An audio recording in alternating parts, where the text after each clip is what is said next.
Fala galera, tudo bom? Aqui quem fala é o Dr. Igor, eu sou fundador do escritório IAS Advocacia e no vídeo de hoje vamos falar a respeito da reprovação no exame médico e tudo o que você precisa saber. Antes disso, não deixa de curtir, de compartilhar, de se inscrever, dá um pulinho lá no nosso Instagram também, segue todo o nosso conteúdo no Facebook e assim por diante também, sempre produzindo para você conteúdo de qualidade para que você tenha as melhores informações no seu concurso público. Bom, vamos falar agora a respeito do processo médico. O candidato, ele presta o concurso, passa a prova escrita, passa o teste de aptidão física e chega na avaliação médica. A avaliação médica, ela muda de banca para banca. Então, se você está no estado de São Paulo, é de uma forma, se está em Minas Gerais, por exemplo, é de outra. Então, imagine que o candidato foi submetido a uma avaliação, então essa avaliação em grande parte tem sido feita por médicos da própria corporação e o médico vai fazer essa avaliação para dizer se o candidato tem condição de saúde ou se ao critério dele não tem condição de saúde. O que acaba acontecendo? Muitas das vezes o candidato ele é reprovado na investigação social tendo condição de saúde. E aqui entra alguns pontos interessantes para você conhecer, entender melhor e decidir se é a hora de entrar com o processo ou não. Bom, no processo, na reprovação do exame médico, sempre a dúvida inicial que chega para a gente no escritório é: eu vou conseguir voltar imediatamente ao concurso?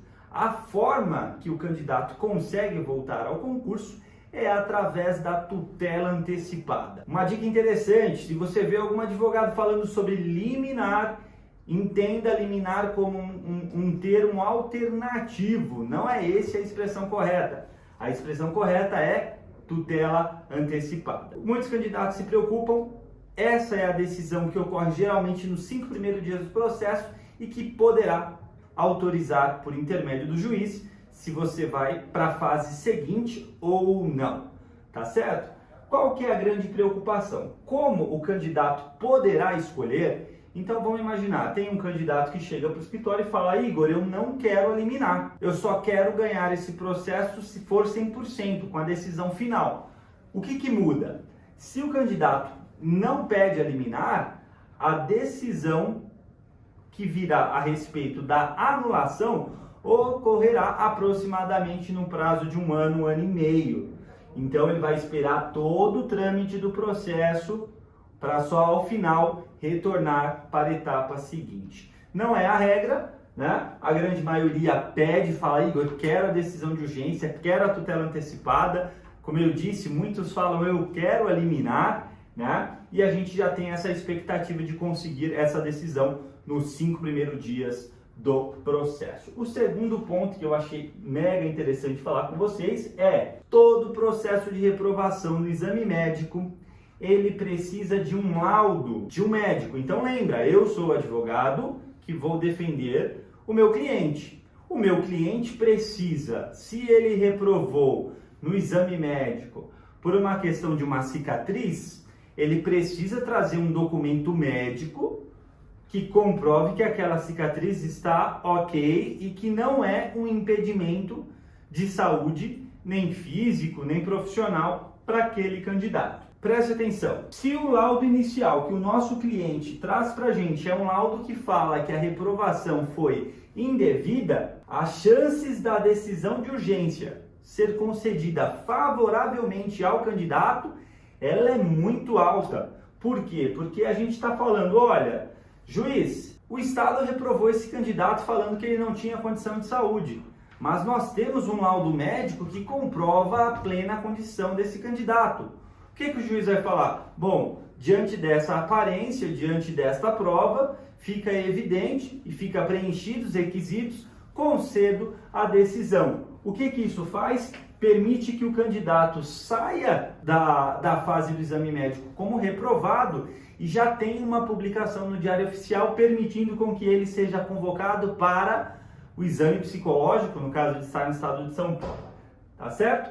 E um terceiro ponto que é comum também nos processos de exame médico: doutor, Pode ter perícia? Vai ter perícia no processo de exame médico? E isso eu quero dizer para vocês que também é uma variável, depende. Na regra, todo processo de reprovação no exame médico vai ter a perícia. Por quê? O juiz vai dar a decisão com base no laudo inicial e quando vier o processo na segunda, quando o processo estiver em seu andamento, que o Estado se defender, depois nós apresentarmos a réplica e vier o pedido de prova, a prova a ser solicitada é a prova pericial.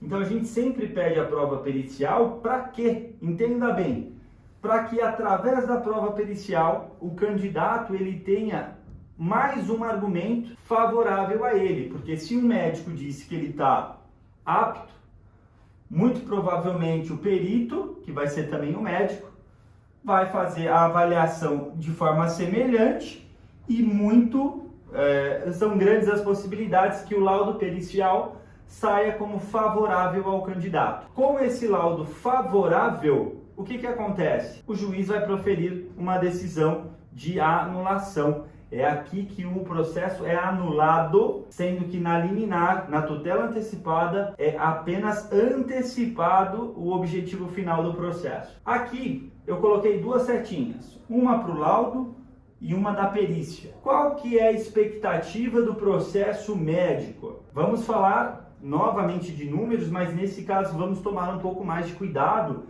porque não é simplesmente fazer uma soma e chegar a um número específico.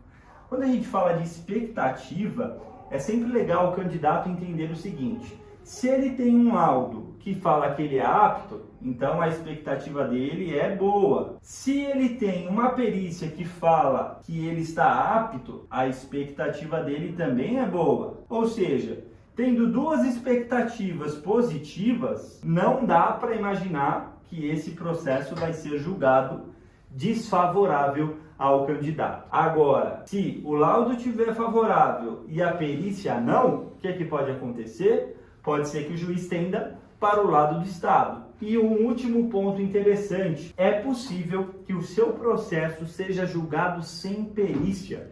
Isso já aconteceu no escritório. Como que funciona? Por que foi julgado sem perícia? Vou dar um exemplo absurdo de reprovação no exame médico que nós já vimos. O candidato chegou com essa pontinha do dedo levemente inclinada, né? Um dedinho torto.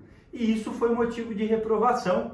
Então o juiz entendeu o quê? Que ele não precisa submeter a uma perícia para ter a conclusão que aquela reprovação é arbitrária. Então aqui eu separei 3 tópicos muito importantes que são sempre apresentados pelos nossos clientes no escritório e agora você já conseguirá entender um pouco mais como funciona as funcionalidades do processo de reprovação no exame médico.